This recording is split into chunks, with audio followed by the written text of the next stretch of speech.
तथ्य ये है कि इस कहानी का वर्णन ना तो वाल्मीकि रामायण में है और ना ही रामचरितमानस में, लेकिन रामचरितमानस के लंका कांड में इस बात का उल्लेख रावण की पत्नी मंदोदरी द्वारा किया गया है। नंबर 8, रावण एक उत्कृष्ट वीणा वादक था। इस बात की पुख्ता जानकारी है कि रावण एक बहुत ही बड़ा विद्वान था और उसने वेदों का भी अध्ययन किया था। लेकिन क्या आपको पता है कि रावण के ध्वज में एक प्रतीक के रूप में वीणा होने का कारण क्या था? जो कि रावण एक उत्कृष्ट वीणा वादक था, जिसके कारण उसके ध्वज में प्रतीक के रूप में वीणा अंकित थी। हालांकि रावण इस कला को ज्यादा तवज्जो नहीं देता था, लेकिन उसे ये वाद्य यंत्र बजाना बहुत पसंद था। नंबर 9, आखिर कुंभकर्ण 6 महीने तक क्यों सोता था? रामायण में वर्णित है कि कुंभकर्ण लगातार 6 महीने तक सोता था। वो सिर्फ एक दिन खाने के लिए उठता और पुनः 6 महीनों के लिए सो जाता था। लेकिन क्या आपको पता है कि कुंभकर्ण को सोने की आदत कैसे लगी?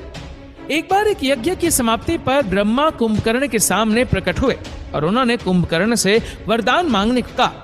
ये देखकर इंद्र को यह डर सताने लगा कि कहीं कुंभकर्ण वरदान में इंद्रासन न मांगे, इसलिए उन्होंने देवी सरस्वती से अनुरोध किया कि वो कुंभकर्ण की जिह्वा पर बैठ जाए, जिससे वो इंद्रासन के बदले निंद्रासन मांग ले। इस प्रकार इंद्र की ईर्ष्या की वजह से कुंभकर्ण को सोने का वरदान प्राप्त हुआ।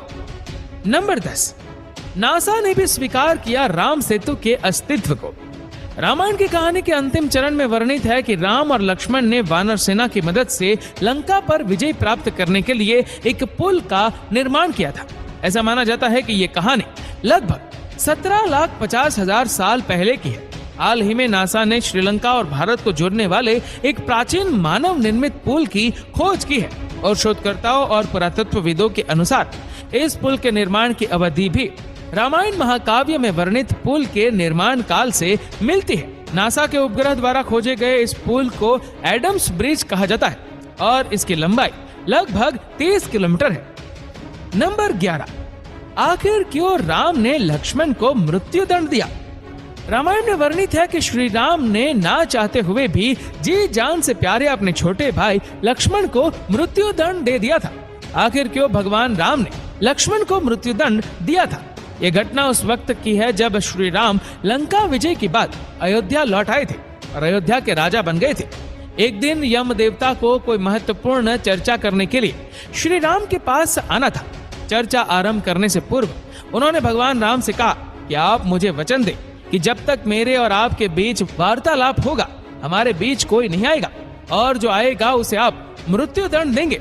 इसके बाद राम लक्ष्मण को ये कहते हुए द्वार पर नियुक्त कर देते